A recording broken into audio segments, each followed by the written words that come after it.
Welcome back. We had two 7:30 starts today. Neither of them went to overtime. I don't know what universe I'm in. Plus, the results tonight, a little bit of a surprise here and there. So we'll go ahead and we'll jump right in with Arizona in against the Columbus Blue Jackets. You know, if it wasn't for bad luck, Columbus wouldn't have any luck at all this year.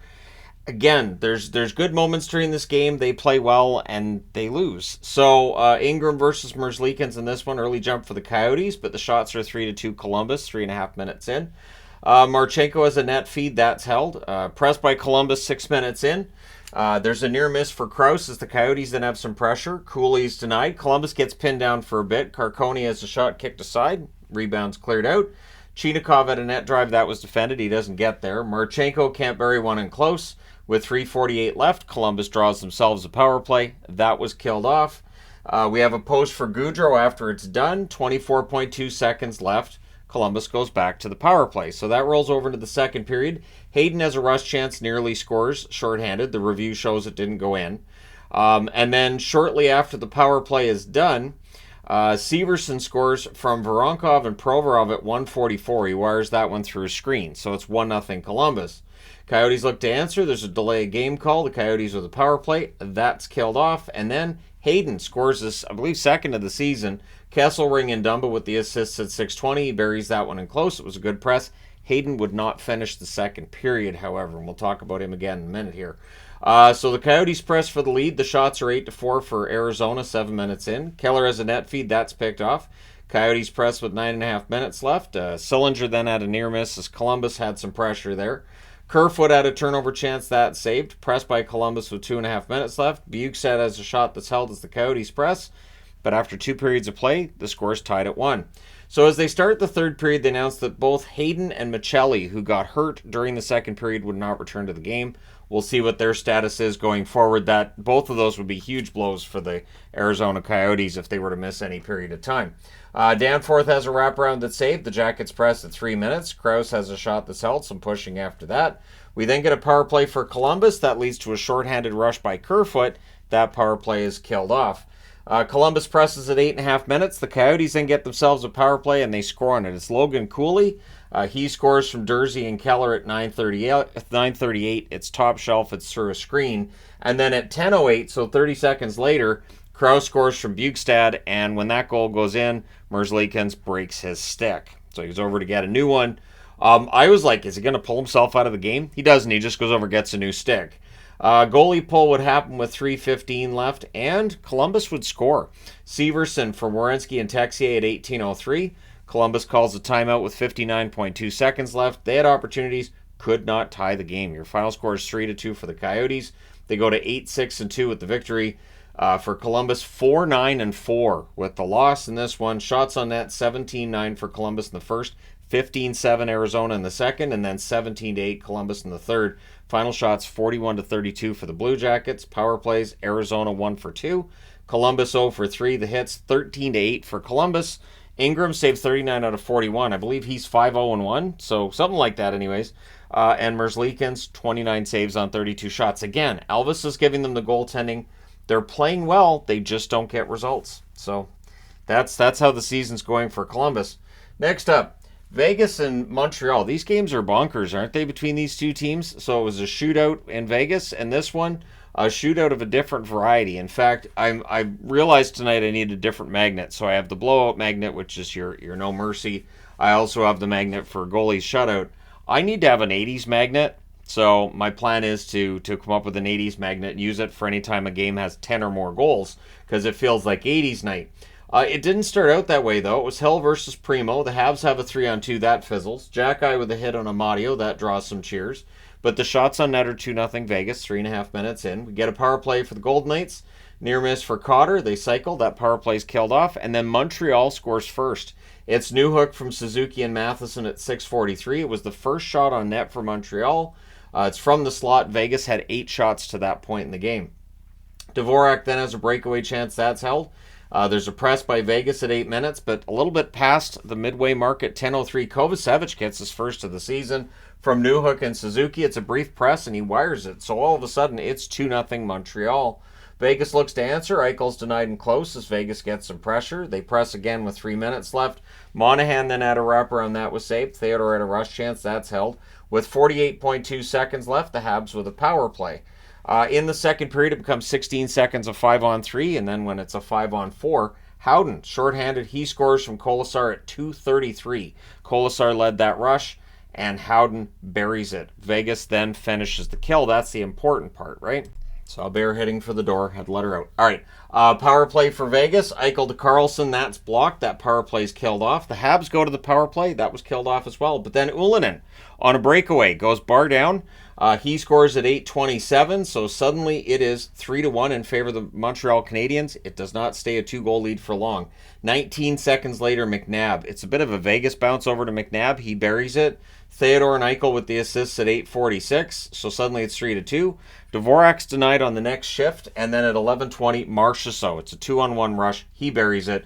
Barbashev with the assist there, but it doesn't stay tied for very long either as Ullinen gets the second goal of the game. Pezzetta and Lindstrom with the assists at 11:51. Vegas, they press for an answer. They end up getting themselves a power play, and they score on it. It's Theodore from Eichel and Stone at 16:06. This game's 4-4 as we go to the third period. This is where they announced Jack-Eye, who got hurt in the second period, would not return. So injury issues tonight.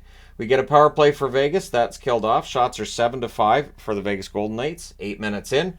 Then there's another Vegas power play. Karlsson has a tip shot that's saved. They cycle. That power play is killed off. Barbashev's denied. Primo holds. Primo honestly had a good game. He did. 2:51 left. Vegas goes back to the power play, and it's a 4-minute call on Gallagher. He was not happy. And he looked even more perturbed that they were reviewing to make sure it was his stick. He knew it was his stick, and he knew it was his penalty. And then you watch him from the penalty box. This was just torture for him. First, it's Eichel wiring one top shelf from Theodore and Stone at 18:03, and then 45 seconds later, Stone scores on a wraparound from Karlsson and Theodore. So suddenly it's 6-4. Montreal would answer. Justin Barron gets one at 19:07. That's from Caulfield and Matheson. That was 5-hole through a screen. That's as close as they get. Your final score is 6-5. It's ugly, but it's a win for Vegas. They go to 13-3-1 with the win. Montreal drops to 7-8-2 with the loss. Shots on net, 18-6 Vegas in the first, 11-10 Vegas in the second, 13-12 Vegas in the third. They outshoot Montreal 42-38. Power plays, Vegas 3 for 7, Montreal 0 for 3. Hits 24-18 Vegas. Hill saved 23 out of 28. He did not have his best game. Primo 36 saves on 42 shots. Again, he allows 6. Primo, though, played pretty well until, well, the floodgates open, which does happen against the Vegas Golden Knights, especially in third periods. All right, next up, New Jersey and Pittsburgh. So I hadn't worn New Jersey for a review, so here we are. It's Vanacek versus Jari. Good early back and forth in this one. Gensel with a near miss on a 2-on-1. Crosby's then denied. Karlsson has a shot that's held. The shots on net are 2 apiece at 4.5 minutes. And then Pittsburgh gets the lead. It's rust from Gensel and Pettersson at 6:36. He backhands one in on a fast break. Miller then had a shot that was blocked. The Penguins clear it out. We get a power play for Pittsburgh. That leads to a shorthanded chance for Haula. That saved. Then there was a shorthanded chance for Mercer. That deflects high. And then at 13:34, it's a shorthanded goal. It's Lazar from Haula. So fantastic kill by New Jersey. Really, really rough power play for Pittsburgh. The Devils press in the final minute, but after the first period, it's 1 apiece. Second period, Raquel's denied and close. Holtz is then denied on a rush, and then Pittsburgh gets the lead back, and again, it's rust.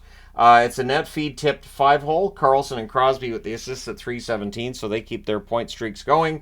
But it doesn't stay a lead for very long for Pittsburgh as Haula answers from Hamilton and Nosek at 3:55. Raquel then fires one high on a rush at 6 minutes. The shots are 8-3 for the Devils, and then there was just not a whole lot happening the rest of that period. Every time I went through these games, there's a press by New Jersey with 5.5 minutes left. Pretty strong puck pressure by the Devils as well. So every time Pittsburgh has the puck, pretty good puck pressure without leaving yourself vulnerable defensively. So after 2 periods of play, the score is tied at 2. Third period, we get a power play for New Jersey, or early clear. There's another clear, and eventually it becomes a minute and 19 seconds of 4-on-4. Mercer with a stretch pass to Holtz misses, and then Bratt scores top shelf. This is a 4-on-4 goal. Luke Hughes and Lazar with the assists at 2:35, and then everything is killed off after that. Letang fires one wide as the Penguins press. Haula has a wraparound chance, that's saved. There's a post for Pettersson, the Devils rush. Pressed by the Penguins at 9 minutes. Eventually, though, it's the Devils who get another one. It is Holtz from Mercer and Palat at 11:23 to make it 4-2 for the Devils. And then Toffoli from Bratt and Hughes at 11:44. That makes it 5-2. Then we get a power play for the Penguins. Early clears by the Devils. That's killed off. Toffoli's then denied from the slot. Your final score is 5-2. New Jersey 8-6-1. They really needed this win tonight. Pittsburgh 8-7. The winning streak is now done. It ends at 5. Shots on net 10-9 New Jersey in the first, 11-7 New Jersey in the second, 10-7 New Jersey in the third. They go into Pittsburgh and they outshoot them 31-23. Power plays, New Jersey only had the one, did not score. Pittsburgh had 3. New Jersey scored on that. Pittsburgh did not. Hits 19-13 Pittsburgh. Vanacek 21 saves on 23 shots. Jari saved 26 out of 31 at the other end. So pretty impressive win on the road for New Jersey, and thusly, because I haven't worn them yet for a review video. And when I say that, I mean like when it's a big review. If it's just a one-game review, I don't count that, because why would I count that? But anyways, yeah, New Jersey with the win today. All right, next up, Tampa Bay and Chicago. Tampa Bay wanted revenge, and they get it. They get a measure of revenge here. So it's Johansson versus Mrazek. The Hawks had the only shot on net 3.5 minutes in. It was a slow start. Bolts press at 4.5 minutes. DeHaan fires one wide. The Hawks cleared out. Stamkos fires one high in a rush. We then get a power play for Tampa. There's a shorthanded rush chance for Foligno. Chicago kills that off. Kurashev to Bedard. That gets blocked. Things get punchy after a hit on Kurashev. We get a power play for the Hawks. There's a shorthanded break for Cirelli. He's denied. That's killed off. We then get a power play for Chicago, and they score on it. It is Reichel from Kurashev and Korchinski at 12:59. Tampa Bay then presses with 4.5 minutes left, but after the first period, it's 1-0 Chicago. Second period, early jump for the Hawks. Mott's denied on a fast break. Hagel has a chance that's caught and held. We get a power play for Tampa Bay. The Bolts score. There's an offside challenge. Nope. Point gets that one from Hedman and Kucherov at 4:40. Bolts go back to the power play. That's killed off. Then there's a press by Tampa at 8.5 minutes, and eventually they score it. Sergachev gets that one from Point and Stamkos at 9:01. We then had a fight between Asamont and Murphy. The Hawks end up with a power play. There's a shorthanded chance for Hagel. He fires one wide. The shots are 7-5 for the Hawks with 7 minutes left. Hawks press with 3 minutes left. Mott has a net feed. That's tipped aside. Things get pushy on a hold by Mrazek. Paul has a closing seconds opportunity that was held by Mrazek, who had another really good game. So after the second period, it's 2-1 Tampa. But Chicago had a good start to the third period. So Cirelli left in the second. He won't return. So this is just the board of doom in terms of players getting hurt. And losing Cirelli is a huge blow for the Tampa Bay Lightning. So early press by Tampa. Mrazek saves, but then Perry tips one in from the side of the net. He ties the game from Kachuk and Dickinson at 2:09. Bedard's not on the board with scoring because Tampa Bay was just blanketing him every time he got to the center of the ice. So the Bolts look to answer. Bedard has a one-timer. That's blocked out. Chernak has a shot that's blocked as the Bolts press, but then Hedman. There's one that bounces off the boards to Hedman, who's at the side of the net, and he buries it. Chernak and Point with the assist at 11:53, so that makes it 3-2 for Tampa. This is their second lead of the night. We get 2 minutes of 4-on-4. Hagel has a net drive that's defended. Tampa Bay presses after that.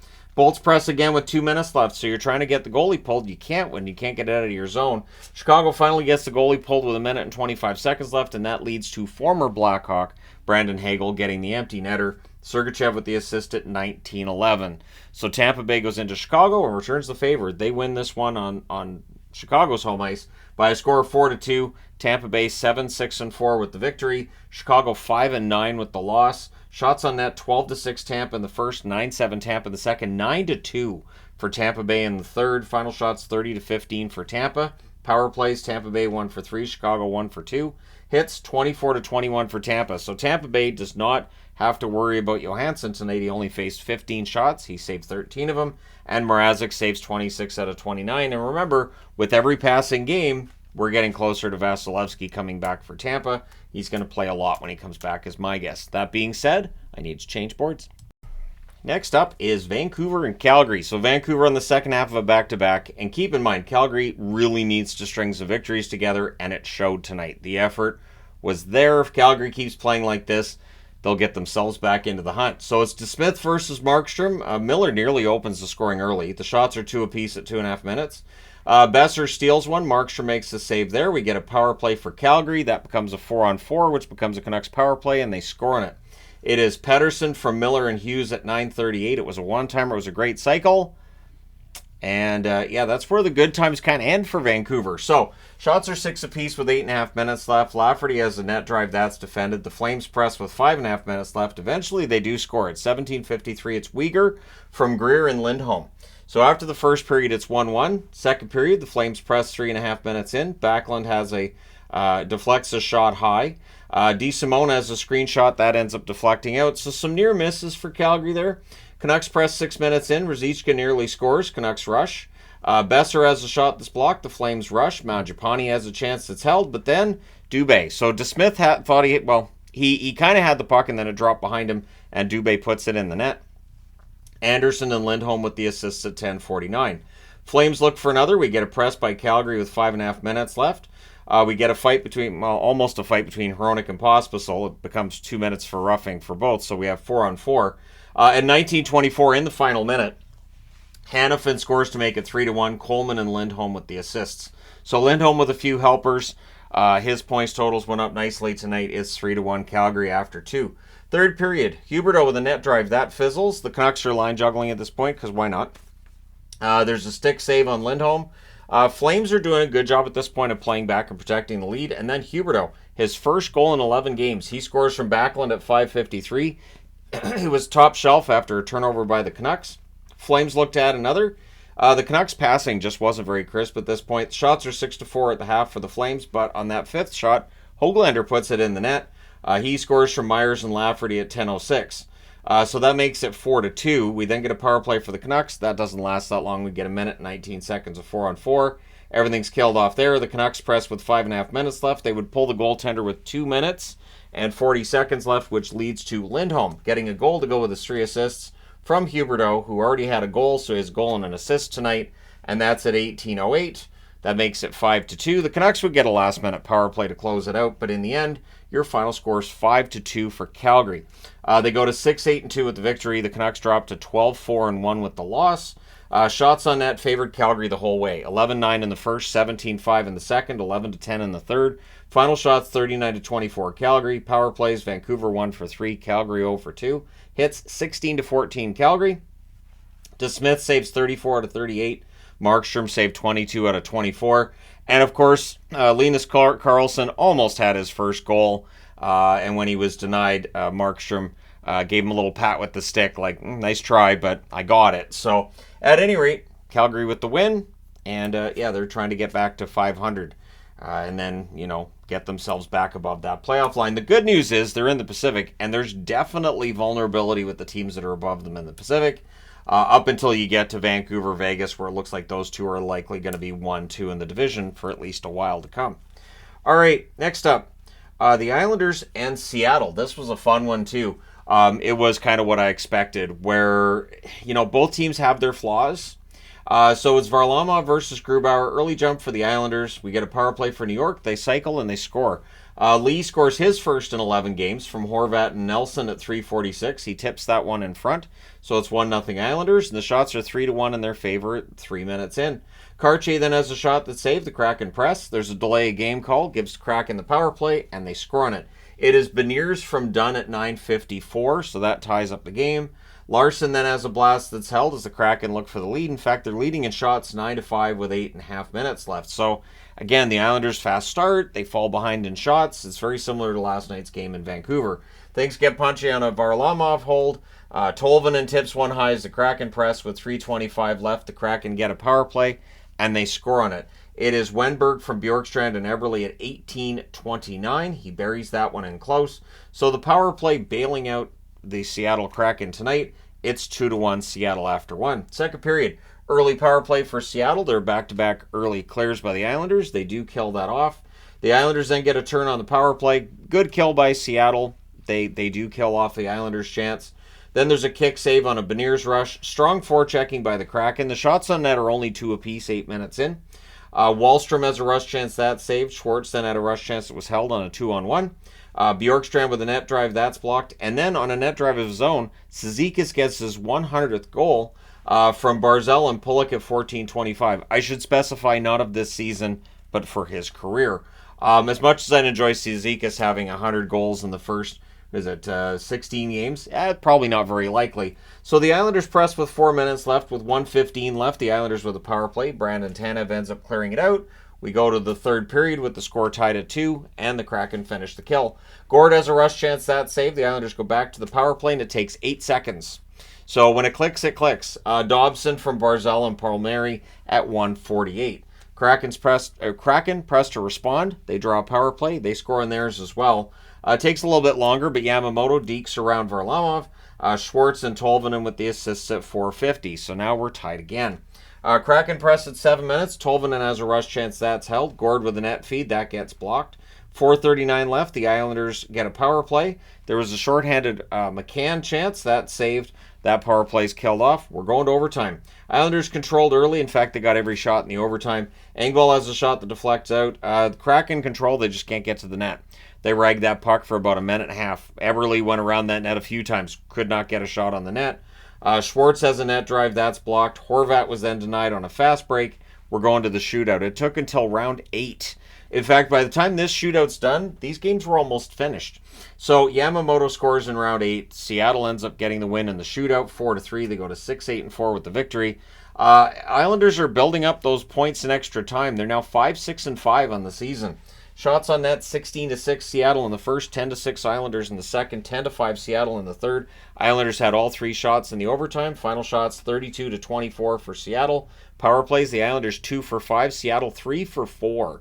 So that penalty kill for the Islanders is not getting it done. That is 6 goals on 10 power plays against in the last 2 nights. That's an ouch. Hits 13-9 for Seattle. Varlamov saves 29 out of 32. Grubauer saves 21 out of 24. So it looked like 2 struggling teams against each other, and the net result is pretty much what one would expect. All right, next up, Florida and LA. All right, so I wore the LA jersey for the preview this morning, and I got concerned at points in the third period. So it's Bobrovsky versus Talbot, and on a net drive, Fiala scores a minute and 20 seconds in from Dano and more. So looks good early, right? They don't score at that rate for much longer, though. The shots are only 2-1 for the Kings 4 minutes in. So, yeah, they don't score every minute and 20 seconds. Sadly, if you're a Kings fan, right? Anderson fires one wide as the Kings press. We get a power play for LA. Kaliev has a blast to save the rebounds cleared. Power play's killed off. 2 shots for LA on that power play. Dano has a rush chance that's held. We get a power play for Florida. That's killed off. Kaliev has a slot shot. That's held. Kaliev's all around the net tonight. Things get punchy after the Panthers had a 2-on-1, so we get a 4-on-4 out of that. Not enough punching for it to be a fight. And it's 1-0 LA after 1. Second period, Panthers breaking up passes, not letting LA really get much going. The Kings press at 3 minutes. We get a power play for the Panthers. That's killed off. No shots on the power play. In fact, the shots on net 7 minutes into the period are 2-0 for the LA Kings. So both teams playing defensive styles at this stage of the game. There's a press by the Kings at 9 minutes. That's after a Kaliev rush chance deflects out. Doughty has a blast that's kicked to the corner. 9 Panthers shots 30 minutes into the game. They would get a bunch in the second half of the game, but I thought it was noteworthy that halfway through the second period they had 1 shot, and they only had 9 shots to that point in the game. So we get a power play for the Kings, and they score on it. It is Kopitar, one-timer on a nice pass by Fiala. Doughty with the other assist at 13:53. It is 2-0 for LA. Then there's a stick save on Tkachuk while there's a power play going on for the Panthers that was shortly after the LA Kings goal. Then the Florida Panthers cycle. Oliver Ekman-Larsson with a shot that saved. The rebound's held. That's killed off. Things get pushy then on the next hold by Talbot. And in the final minute, the Panthers with some pressure, but coming out of the second period is 2-0 LA. Third period, early jump for Florida. And I think I'm understating it. Florida ends up getting a power play. That's killed off. The shots on net are 3-2 Panthers at 6.5 minutes, which I thought were a little closer than the play would dictate. Both teams are blocking out the net pretty well at this point. Panthers go back to the power play. There's an early clear. Then there's another. Forsling has a blast that's held. Bennett has a shot held. Lundell too. So the power play's killed off. The Panthers get some pressure after. Barkov was denied, and then at 11:45, Florida does get on the board. Just too many chances. It's Reinhart. Another for Reinhart. Verhaeghe and Barkov with the assists. Panthers then press. They're looking for the tie. They're kept to the outside by the Kings. Dubois exits. His ankle crashed into the net post. Now, of course, the nets normally come off. It didn't when Dubois crashed into it. There was no give. That can break your ankle. So I haven't seen a play like that in a long time where a guy crashes into the net and there is no give from the net whatsoever. So hopefully Dubois is okay, but reports are he was putting no weight on his foot going down the hallway, so that's not great. I think it was his left leg that was the problem. So Grundstrom's denied as the Kings press. 2:17 left. The goalie gets pulled with 1.5 minutes left. Florida calls a timeout. With 10.2 seconds left, the Kings with an icing. There were opportunities. Florida does not tie it. Your final score is 2-1 for the Kings. They go to 9-3-3, and they get that elusive second victory at home. Florida 10-5-1 with the loss tonight. Shots on net, 9-8 LA in the first, 10-9 Florida in the second, 13-8 Florida in the third. They outshoot the Kings by a total of 31-26. Power plays, Florida 0 for 5. So that's what they got to work on. The Kings 1 for 2. The hits 29-20 for Florida. Bobrovsky saved 24-26. He was good. Talbot was better. 30 saves on 31 shots for Cam Talbot. Whoever, since there was this discussion about how LA's goaltending, I don't know, LA's goaltending not very good. That was in various sources on the media. Talbot's play got better. So when players say they don't pay any attention to what's being said in the media, I always kind of take that with a grain of salt. They're not going to admit it, but clearly they usually will know what's being said. I think somebody tells them. Anyways, moving on, last game of the night, and the biggest surprise of the night. Yeah, no, I didn't get that score backwards. This is what happened. So St. Louis comes in on a hot streak, and I think I even said this morning in the preview video, or well, last night in the preview video, that I was tempted to put up like a trap magnet and say it was a trap game, but St. Louis is a team that wasn't really expected to be a playoff team, so their effort should be the same every night. And I can't say they didn't make the effort tonight. They just didn't get the result. So it's Hofer versus Kakkonen. A good start by the Sharks. And at 2:02, Hoffman finally got in scoring. He scores from Sturm and Zadina. We then get a power play for St. Louis. There's a shorthanded rush by Granlund. Power play's killed off. No shots. In fact, at 7 minutes, the shots are 5-0 San Jose. So St. Louis does not start on time. Addison has a blast that's held. There's a press by the Blues at 9.5 minutes. Kapanen's denied there. Kapanen denied by Kakkonen. Zetterlund had a net drive that was defended. Duclair has a shot that's held. The shots are 11-1 San Jose at that point. Buchnevich then had a rush chance that was held. Krug has a shot that's held as the Blues press and they start evening up the shots a little bit. Shots do even up the Blues with some momentum. They do press in the final minute, but it's 1-0 San Jose after the first. Second period. 16 seconds in, Eklund tips one in. Yeah, Ohotchik with the assist. So suddenly it's 2-0 for San Jose. Blues look to respond. Hofer denies Smith. He holds on, but then Giovanni Smith remembers that and he scores. He scores from Cunnin and Carpenter at 2:39. Wires at short side. That's his first of the season. And then at 3:25, so less than a minute later, Cunnin scores from Smith. So Giovanni Smith with a goal and an assist quickly there. So Hofer's done for the night. Binnington's in. Now, because of San Jose's setup where the backup goaltender isn't on the bench, Binnington might have been like a county over. It took a while for him to get in there. So that was awkward, but it took a while. Binnington was in the locker room from the looks of things and had to, get himself ready and come out. So, yeah, last game when Florida was in San Jose, Bobrovsky, who was the backup in that game, was actually sat I think where the Zamboni comes out in that sort of area, and fans were coming over and he was signing memorabilia. It's weird in San Jose. It's odd, and especially considering I started off today with a game in Sweden where the benches are 85,000 miles long, and then in San Jose it's yeah, you guys got 3 feet. I don't know, you guys might want to double up. Anyways, your backup's not sitting there. So Binnington comes in. The Sharks then press for another. So with that break, you think, so is that going to affect things? It didn't really affect things that much. We get a power play for the Blues. That's killed off. Vrana then has a shot that's held. There's some pushing after that. Hurdle's denied and close, and then Hoffman on a breakaway, he wires it. He scores from Zadina at 13:45, so that's 3 goals in 2 games now for Hoffman. Guy is kind of a hot and cold scorer.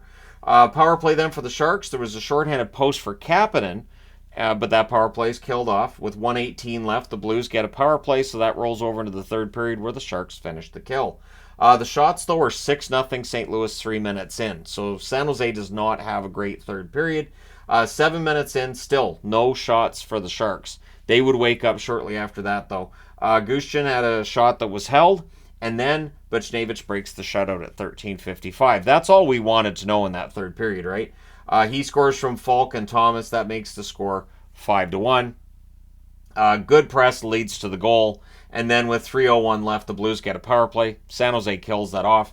your final score is 5-1. San Jose goes to 3-13-1 with the win, so they're now on pace for about 14 wins. So that would still put them past their low point of 11 back in the early 90s.